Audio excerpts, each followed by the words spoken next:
Yo, what's poppin'? What's up? It's your boy Abu Wiz, the MVP right here. Shoutouts ku muntu wese wakoze subscribe hano kuri Abu Wiz TV. Niba nkurikira kuri YouTube utarakora subscribe, of course you have to do it kugira ngo ubashe gukurikira stories nyinshi ziba zigenda zivuga hirya no hino ku isi, by'umwihariko muri entertainment, muri sport, even no muri politique, ariko tuba dufite na amazing stories zose zikurikira live hano kuri Abu Wiz TV.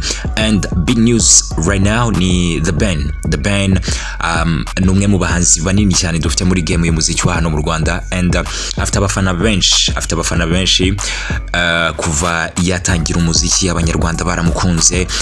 Urabyibuka bakiza we na Meddy, abantu bagendaga babahanganisha bavuga bati ninde urenze undi hagati ya Meddy ndetse na The Ben, kugeza ubwo bajyaga muri Leta Zunze za Amerika banamara imyaka myinshi bari kubaka ubuzima bwabo, ariko ntabwo byatumye bahagarika umuziki kubera ko bakomeje umuziki still bagenda basohora ama hits back to back, kugeza ubwo noneho The Ben yagarukaga hano mu Rwanda, noneho arushaho gushyiramo imbaraga zikomeye cyane mu muziki.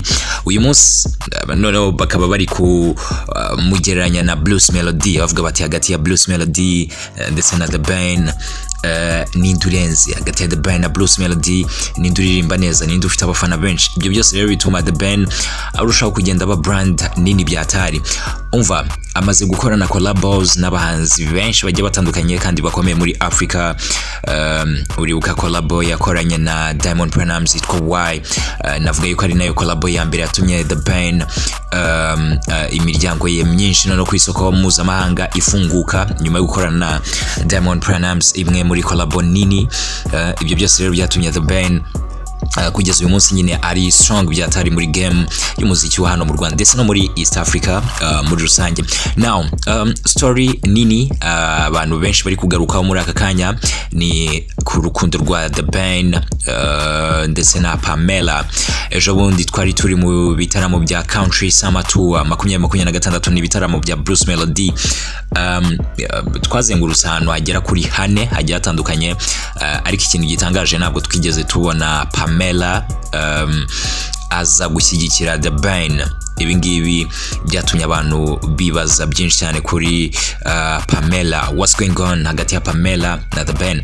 Hari amakuru yari amaze iminsi avugwa yuko The Ben ndetse na Pamela bashobora kuba batameranye neza, bitewe nuko The Ben amaze igihe kinini, amaze iminsi myinshi agaragara mu ruhame ari wenyine, and twari tuzi yuko The Ben ahantu henshi abari akunda kujyana na Pamela, bitandukanye cyane na wa undi bajya bamugeranya nawe, ndavuga Bruce Melody. Aho benshi bagendaga bavuga bati se kubera iki Bruce Melody we atajya agendana n'umugore we, this time bamwe bari kuvuga bati se kubera iki The Ben noneho ari gusiga Pamela. Bamwe bakagenda babihuza nuko ashobora kuba afitanye ibibazo na n'umugore we Pamela, nyine akaba ari byo biri gutuma asa nkaho amusiga. And last night ubwo witwa Ashton Hall yajyaga gusura The Ben mu rugo iwe, twabonye The Ben ari kumwe n'umwana we w'umukobwa, ariko ntabwo twigeze tubona Pamela mu rugo iwe.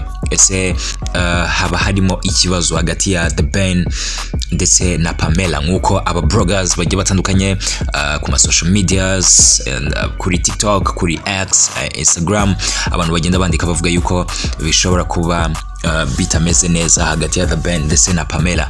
Remember, abangaba nubwo bakunda kujya mu ruhame, nubwo bakunze kugaragara bari mu ruhame, ariko amakuru y'umuryango wabo bakunze kuyagira ibanga, nyine ntabwo ushobora kumenya what's going on kuri family yabo, which is very good kubera ko nubwo ari aba public figure, nubwo ari aba star bakunzwe, abantu benshi mukurikira umunsi ku munsi, ntabwo bikwiye yuko nyine ubuzima bwabo bakwiye kubukira hanze ku buryo akantu kandi kabaye muri famille yabo mo imbere abantu bagomba kukamenya. Ibi ntabwo biba bikwiye habe na gato. Ni nayo mpamvu rero kugeza muri aka kanya biri kugora abantu benshi cyane kugira ngo bamenye what's going on between Pamela and The Ben.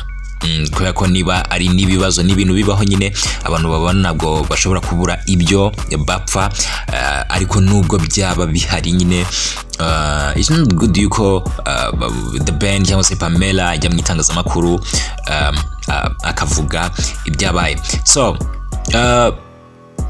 umuntu ashobora guhita yibaza ati se bizagenda gute nyuma yuko The Ben akoze country summer tour, umugore we atari inyuma ye, atari kumushyigikira nkuko yari asanzwe amushyigikira mu bindi bitaramo bigiye bitandukanye.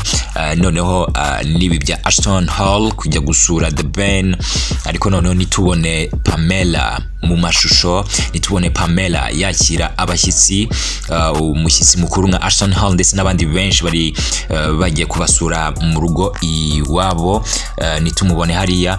Ibyo byose nyine byatumye abantu benshi batangira kwibaza byinshi cyane ku biri kujya mbere hagati ya The Ben ndetse na Pamela. Bikeza bamaze imyaka myinshi bashakanye, imyaka igera kuri 3 hafi 4. urumva yuko atari igihe gito, ni igihe kinini ku bantu baba babanye. Ikindi kandi ni kapo nziza abanyarwanda benshi bishimira. Navuga yuko ari kapo ya mbere kabisa muzaba star nyine ikurikirwa n'abantu benshi. Abantu benshi baba bashaka kumenya what's going on, The Ben na Pamela bagiye bakoze iki, umwana wabo ameze gute, ese kubera iki biriya babikoze, kubera iki biriya byagenze kuriya. Nyine ni couple ikurura everyone, by'umwihariko ku bakurikira entertainment ya hano mu Rwanda.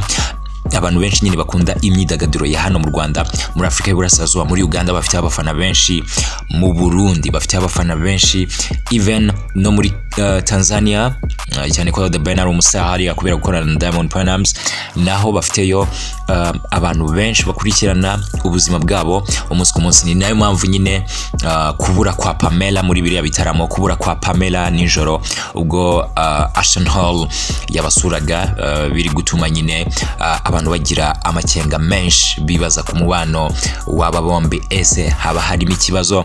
Ese Pamela hari izindi gahunda arimo zikomeye zatumye atagaragara hariya, zatumye atakira bari abashyitsi? Hari izindi gahunda zatumye Pamela atajya gushyigikira The Ben muri country summer tour ya 2026? Cyane ko ari ahantu nyine The Ben yaramukeneye, yarakeneye kubona imbaraga z'umugore we zimuri inyuma, nyine ziri kumupushinga kugira ngo akore performance neza. Ibyo byose nyine nibyo abantu benshi bataramenya ku biri kujya mbere, ariko nanone wasanga hari izindi mpamvu kandi nziza ku muryango wa The Ben ziri gutuma nyine Pamela atagaragara mu ruhame, atagaragara ari kumwe n'umwana we, cyangwa se atagaragara ari kumwe n'umugabo we The Ben. Kora subscribe hano kuri Buwiz TV, uduhe like, comment ndetse na share kugira ngo dukomeze twagure uno muryango, abantu bakomeze kuba benshi, ari nako natwe dukomeza kugezaho amakuru menshi abavugwa muri entertainment, muri sport, politics ndetse na amazing story. Big things popping and bad things stopping.